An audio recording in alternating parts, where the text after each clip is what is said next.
Então vamos falar um pouquinho das cartas de Paulo. Paulo falava: ainda que eu falasse as línguas dos homens e dos anjos e não tivesse amor, seria como um metal que soa ou como um sino que tine. Isso escreveu lá em 1 Coríntios, no capítulo 13, versículo 1. Então se escreva aqui e vamos lá. No livro Paulo e Estevão, na segunda parte, no capítulo 7, Emmanuel nos conta por que Paulo teve a ideia de escrever as suas cartas. E onde quer que o apóstolo estivesse, sempre chegavam emissários das igrejas por ele fundadas, portadores de assuntos urgentes que solicitavam a presença de Paulo na localidade para resolver conflitos ali existentes. Por quê? Os israelitas, eles não toleravam a superioridade de Jesus sobre Moisés. E também eles se consideravam Cristo como o profeta da raça, não o suportavam como um salvador. Evidentemente, ele não podia atender a todos, porque os deslocamentos de uma cidade para outra naquele tempo eram muito demorados e nem sempre os dedicados discípulos, Silas e Timóteo, estavam disponíveis para substituí-lo. E também aos poucos ele compreendeu que não bastava enviar emissários. E os pedidos vinham de todos os lados, por onde perambulara, levando as notícias da Boa Nova. Os irmãos, carinhosos e confiantes, contavam com a sua sinceridade e dedicação, compelindo-o a lutar intensamente. E sentindo-se incapaz de atender a todas as necessidades ao mesmo tempo, o abnegado discípulo do Evangelho, valendo-se um dia do silêncio da noite, quando a igreja se encontrava deserta, ele rogou a Jesus com lágrimas nos olhos que ele não lhe faltassem os socorros necessários ao cumprimento integral da sua tarefa. E terminada a oração, ele sentiu-se envolvido em branda claridade. Ele teve a impressão nítida de que recebia a visita do Senhor. E experimentando uma indizível comoção, ouviu uma advertência serena e carinhosa.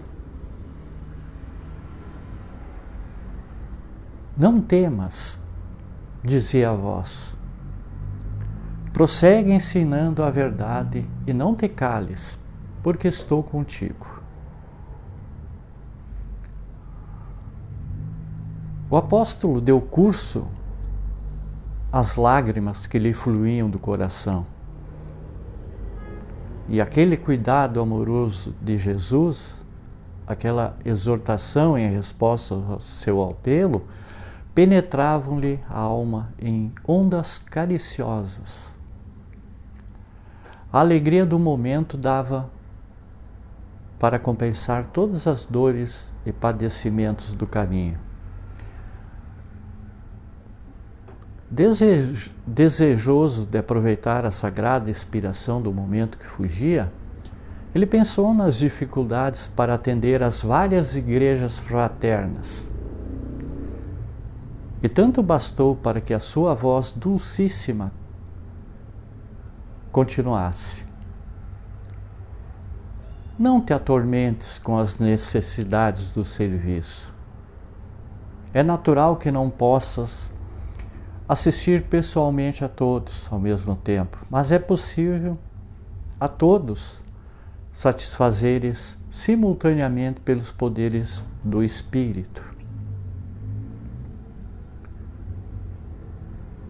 Procurou atinar com o sentido justo da frase, mas teve dificuldade íntima de o conseguir.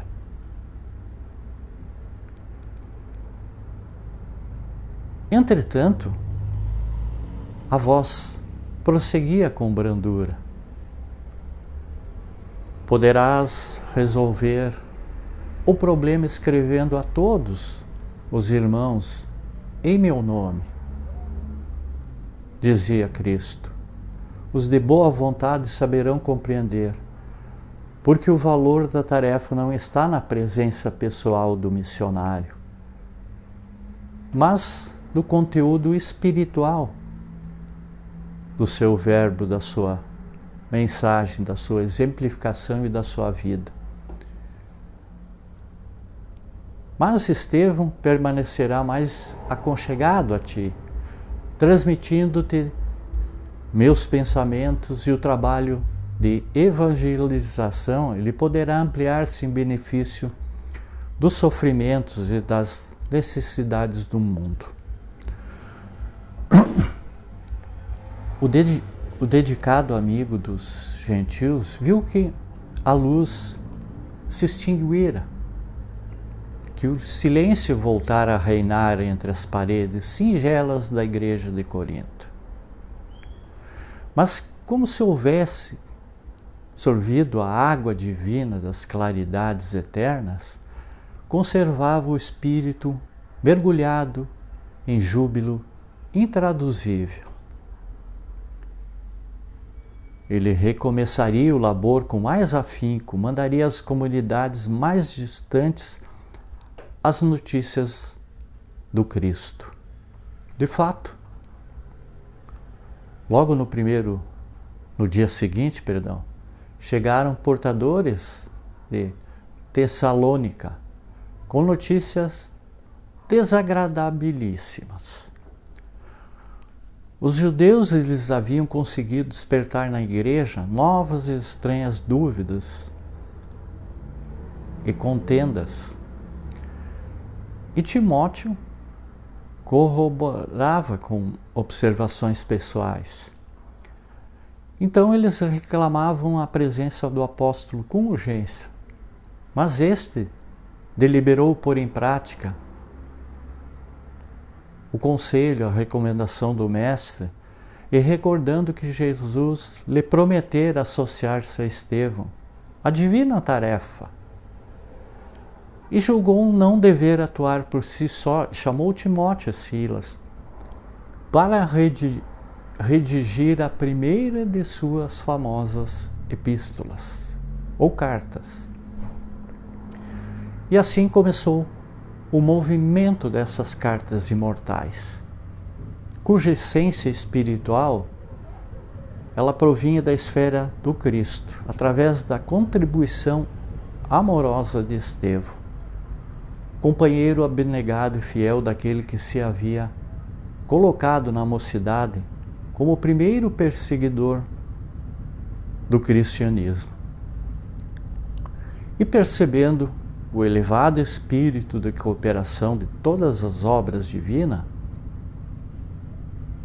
Paulo de Tarso nunca procurava escrever só. Ele buscava cercar-se num momento dos companheiros mais dignos. Socorria-se de suas inspirações, conscientes de que o mensageiro de Jesus, quando não encontrasse à sua disposição uma atitude sentimental, as possibilidades precisas para transmitir os desejos do Senhor, teria nos amigos instrumentos adequados. Então, desde então, as cartas amadas e célebres, tesouro de vibrações de um mundo superior, elas eram copiadas e sentidas em toda parte. E Paulo continuou a escrever sempre, ignorando o conteúdo que aqueles documentos sublimes, escritos muitas vezes em horas de angústias extremas, elas não se destinavam a uma igreja particular, mas à cristandade universal. Então as cartas lograram êxito rápido. Os irmãos as disputavam nos recantos, em lugares afastados, mais humildes, por seu conteúdo de consolações. E o próprio Simão Pedro, recebendo as primeiras cópias lá em Jerusalém, reuniu a comunidade e, lendo-as comovido, declarou que as cartas do convertido de Damasco, elas deviam ser interpretadas como cartas do Cristo aos discípulos e seguidores, afirmando ainda que elas assinalavam um novo período luminoso na história do Evangelho. Nós vamos fazer um pequeno comentário mais adiante, de forma singela, de cada uma delas, em especial visando demonstrar que a doutrina espírita ali se encontra, em todas as cartas. Muita paz, muita luz, gratidão a todos.